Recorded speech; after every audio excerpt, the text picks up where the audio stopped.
This recording is going to go over the answers to the chili label activity. In this activity, we're looking at two different nutrition facts, the chicken chili with beans and the beef chili with beans. And just at first glance, you can see they're pretty similar here. What stands out is that the chicken chili is a little bit higher in fat than the beef chili. And if you look at the ingredients, those also look pretty similar. So let's go ahead and look at these questions. The first question asks, which of the following carbohydrates does the chili contain? Starch, fiber, sugar, glycogen. Well, we know we don't find glycogen in food, so we can cross that one off the list right away. But what about the other three? When we look at the nutrition facts here, we can see there's 32 grams of total carbohydrate. There's also fiber and sugars listed as well. We know there's three types of carbohydrates in food: starch, fiber, and sugar. And since the fiber and sugar don't equal the total carbohydrate, we know there has to be some starch present as well. So for one, you should have marked starch, fiber, and sugar. Number two asks about the ingredients that contain predominantly starch. So let's take a look at the ingredients. Beans listed here. We know beans are a seed, and seeds contain starch, or foods made from seeds. So beans is definitely going to be the main contributor of the starch in the chili, both for the chicken and the beef. Modified food starch is also listed in the ingredients for both of these, and that would contribute some starch as well. I don't see any other ingredients that would contribute starch. The next question asks, how much starch does the chili contain? And as I mentioned previously, to figure that out, you can add the fiber and the sugar and subtract that from the total carbohydrate to give you the amount of starch. So for the chicken chili, it would be 6 grams of fiber plus 6 grams of sugar, which would give us 12 grams. And then if we subtract that from the total carbohydrate, which is 32 grams, it would give us 20 grams of carbohydrate.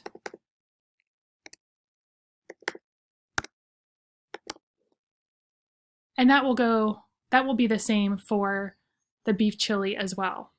20 grams of starch. I think I said carbohydrate, but it's 20 grams specifically of starch in both of the chilies.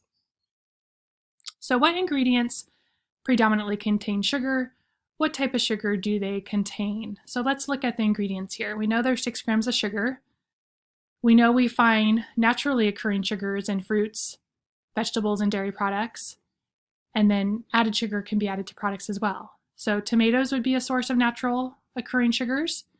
There would be some sugars in the onions, and also the bell peppers. The sugar that's listed here would be added sugar in the form of sucrose. So we're going to have sucrose from the added sugar. We also will have naturally occurring sucrose from the peppers and the tomatoes, and then the peppers and the tomatoes will also contain glucose and fructose as well. We have both naturally occurring and added sugar based on the ingredient list. This sugar, or I should say this nutrition facts, hasn't been updated to distinguish between naturally and added, but we can get that information by looking at the ingredient list as well. So we're going to have both. Which ingredients contain fiber? We know fiber is found in all whole plant foods, and beans are one of the best sources of fiber. So the 6 grams of fiber will be coming from all the whole plant foods like tomatoes, beans, onions, and peppers.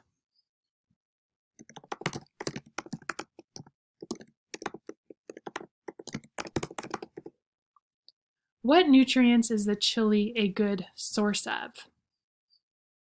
Well, the chicken chili is a good source of fat and saturated fat. It also is a good source of cholesterol. It's high in sodium. It's a good source of total carbohydrate. It's also high in fiber. and it's a good source of iron and vitamin A. So that good source, we're looking for numbers between 10% and 19%. If it's 20% or higher, it's considered high in. But this question really is, you can list nutrients both good sources and high in. It will be similar for the beef, except we don't have good sources of fat and saturated fat for the beef. So I'm not going to list all of those in this document, but I think you get the idea of how to determine that. So what chili is more nutrient dense? Remember, with nutrient density, we're looking at the nutrients provided per calorie. And we're also looking to not have a lot of added fat, sodium, and sugar. So we can see that the nutrients that these different chili products provide are very similar. They're providing good high sources of fiber, good sources of carbohydrate. They are providing good sources of vitamin A and iron. The biggest difference is that the chicken has more fat and therefore more calories. So the chicken chili has less nutrients per calorie. So in this case, the beef chili with beans would be the more nutrient dense choice, because you can see there's 230 calories per serving compared to 290 for the chicken chili. So for that question, you should have written beef, which might have surprised a few of you. Oftentimes we think of chicken as being more nutrient dense and less fatty, but it really depends on the cut of beef and the parts of the chicken being used. Perhaps in the chicken chili, they were using the skin and some dark meat. So what carbohydrates in the chili need to be enzymatically digested? Well, we know we have a source of starch, which is a polysaccharide that needs to be digested. We also have sucrose that needs to be digested. The chili contains glucose, fructose, and fiber, but glucose and fructose are already monosaccharides that don't need to be digested, and fiber we don't have the right enzymes to digest. So we only need to digest disaccharides like sucrose and polysaccharides like starch. Once those are digested, they're broken down into their building blocks, which are going to be glucose for the starch, glucose and fructose for the sucrose, and those will be the monosaccharides that are absorbed into the cells of the small intestine and will travel to the blood and the liver and be delivered to cells to be used for energy.